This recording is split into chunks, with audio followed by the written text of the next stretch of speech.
UMagashule ucele enkantolo ukuba imkhulule ngebheyili yenkulungwane ezingama-20 zamarandi. Uphinde wathembisa ngokuthi angeke axhumane nalowo owayengumsizi wakhe ngesikhathi engundunankulu wase-Free State njengoba esengufakazi wombuso. Umbuso awuzange uphikisane nesicelo sebheyili, kepha ubufuna uMagashule adedelwe ngesamba esithe xaxa.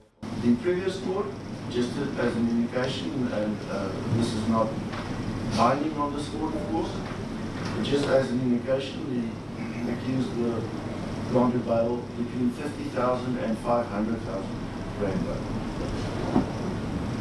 The state is of the opinion that bail should be set in the amount of 250,000 rand. Yemantshi ithe igculisekile ngencwadi efungelwe kaMagashule, kepha kubeka kwacaca ukuthi isinqumo sayo asihlangene nokuthi uMagashule ubambe siphi isikhundla eqenjini elibusayo. I want to make it clear that the decision that is going to be reached by this court here today by me, it is purely based on the evidence that was adduced here before me and not as a result of the attitude of the state or obviously then also the position the applicant, Mr. Magashule, is occupying in society. Am I then of the view that an amount of 200,000 rand will be suitable under the circumstances then for the accused person then to be released on bail in this matter. uMagashule uphinde wayalelwa ukuba alandele yonke imigomo yebheyili nokubalwa kuyo okungaxhumani nofakazi kuleli cala. Uzophinde avele enkantolo kanye nabanye abasolwa abayisikhombisa kuleli cala ngomhla zili-19 kuNhlolanja wangonyaka ozayo.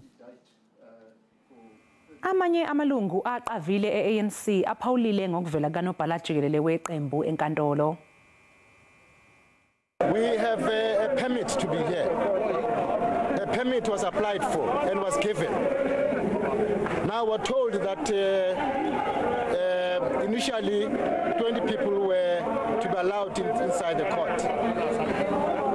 And then later 15 people were going to be allowed. Now we're told only 15 people only 5 people are going to be allowed. That is unacceptable.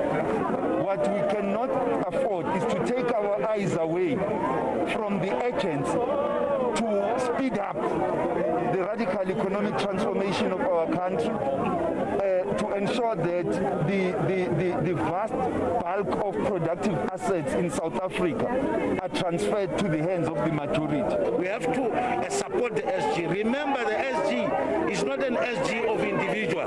It's an SG of the masses of the people of this country. And that's why you see them in numbers here. That's why I'm here. I'm supporting the SG because I elected him. I put my mark in Nazareth. And there's no way that I cannot support the SG. Baphume ngobuningi abalandeli bakaNobhala jikelele weANC uAce Magashule ababebhikisha bekhombisa ukumeseka ngaphandle kwenkantolo. Lokho bakwenze nakuba uMagashule ethe akasifuni isixuku uma esevele enkantolo. Abalandeli bakaNobhala jikelele weANC uAce Magashule bebephume ngobuningi bezomeseka. Bathi uMagashule ubhecwa ngobende inyama engayidlanga. We are very much clear that we're going to support Comrade SG. Comrade SG is a loyal and a hard-working citizen. He loves the organization. He's always there for the organization. He's always there for the poor. We are not going to be fooled by these things of media. They paint our SG as a criminal. Abanye ke bathi leli yitulo nje labathile kuANC ababengahambisani noMagashule kusukela engqungqutheleni yokuqoka upholi bayo eyabe ibanjelwe eNazareth.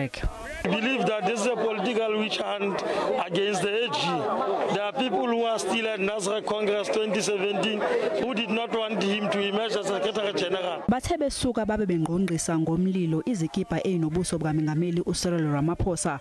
Bathi uMengameli weqembu ungumdayisi futhi uyehlukanise phakathi iANC. The sellout because of no is dividing us as the nation. It's not taking us seriously. That is why we want him to go home and rest. We want us, he must resign immediately. Oyiphini likaNobhala jikelele weANC uJesse Duarte usigxekile lesi senzo.